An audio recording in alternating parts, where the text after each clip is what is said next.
Hi, I'm Jayden, and this is my POL of the first semester. So the character I chose was Naruto because he like I watched him ever since I was like a kid, and he taught me many things while I was watching his shows. And during MPX, I had many enemies, and they were all stronger than me. But while I was going through for the first semester, I had help from Master Uncle G, which was Kakashi Sensei, and since Napoleon Sensei, Sakura.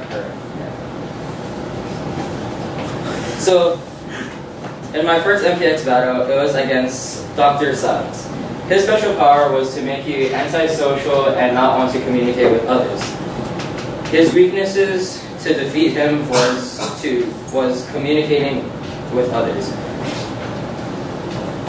While I was battling him, the best thing I could do was wait for someone to come and help me, but that never happened.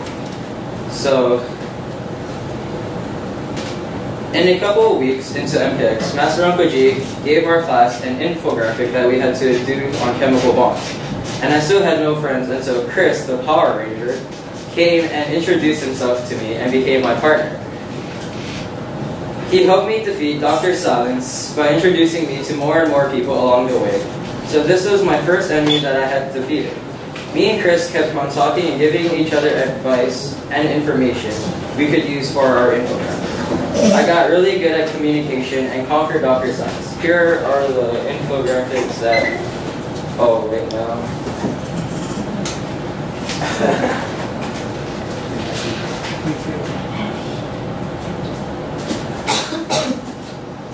Here are the infographics that we worked on, and match my graphs.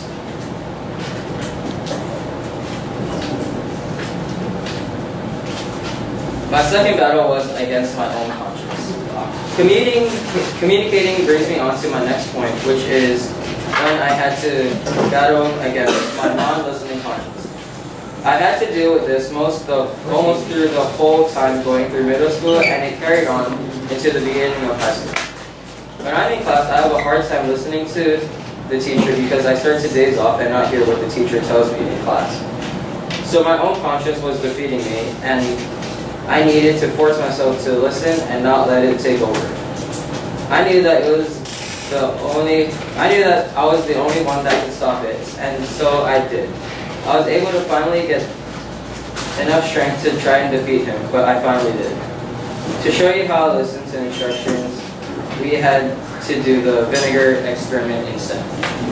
Here's it.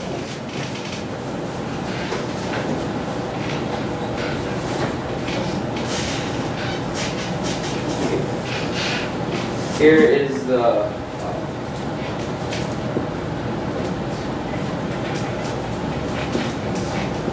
this is when we had to listen and communicate to each other when we were doing the match my graphics.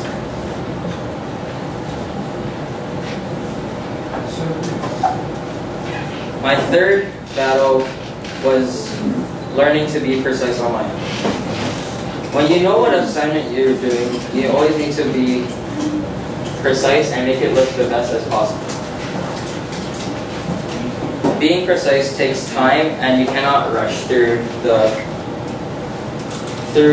your whole project before it looks messy. When I was not precise, this did not really help me because I would not take my time and I would produce a lot of ugly work. Master Uncle G told me that I need to do quality work over quantity if I want to get good grades. He showed me that I needed to be precise with the work that I produce to make it look the best it can. He then gave me an assignment to do, and it was on building a miniature trebuchet.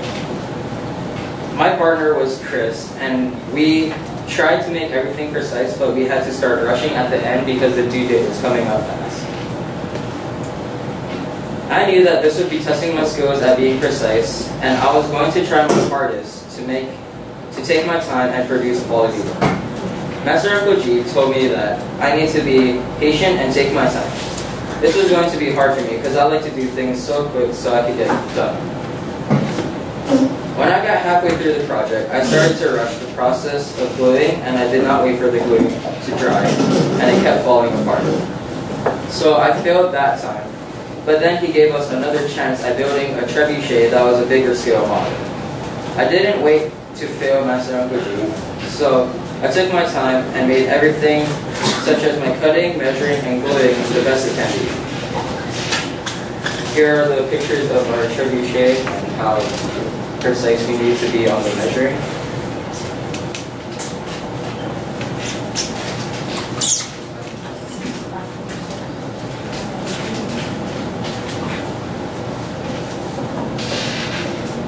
My fourth battle was against TikTok.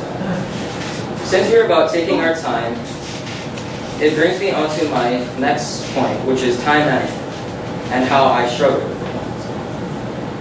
My arch nemesis was TikTok and his power to make me procrastinate.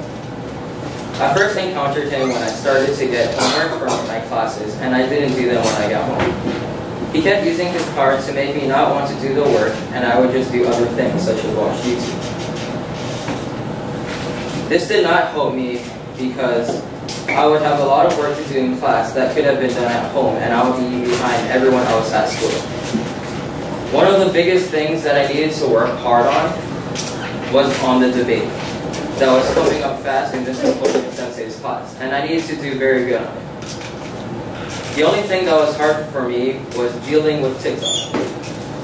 I needed to take my own notes on my group's topic at home, but then I started to procrastinate and I didn't have a lot of time to get good notes and I was struggling. Then I chose to fight back by forcing myself to do all the work I can at home instead of waiting for class time to do it.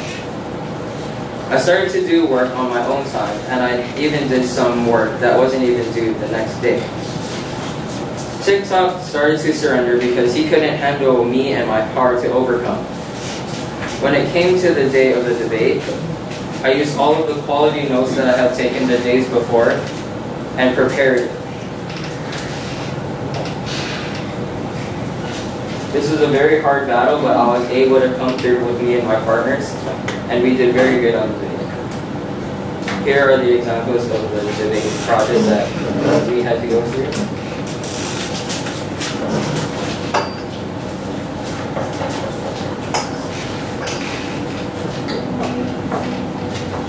My final battle was against creativity. Now that I improved on all the harder things, let's get along to something easier for me that I had to overcome, which was creativity. I always liked things being very bland and simple, and I didn't like very complicated or colorful things until we had an assignment where we had to create our own visual design of a word we were designated to. We needed to make a creative picture of what our word meant. Me and my partner, Jesus, had the word dictatorship. When we first heard about this, I had a simple idea that would be easy to do, but Napoleon Sensei said that it needs to be more creative, and me and Jesus needed to come up with a new picture quick. We both brainstormed, and we had very cool, and what we had was very cool to represent our work. We had a hand that was pointing out to a dictator, and the hand would be chained up so it looked like it was being forced to hail the new dictator. Napoleon Sensei told us that it was a very neat design and we did very well. Here are the pictures of the cardboard picture, and that is another picture of me being creative on a chemical bond infographic. Thank you for listening.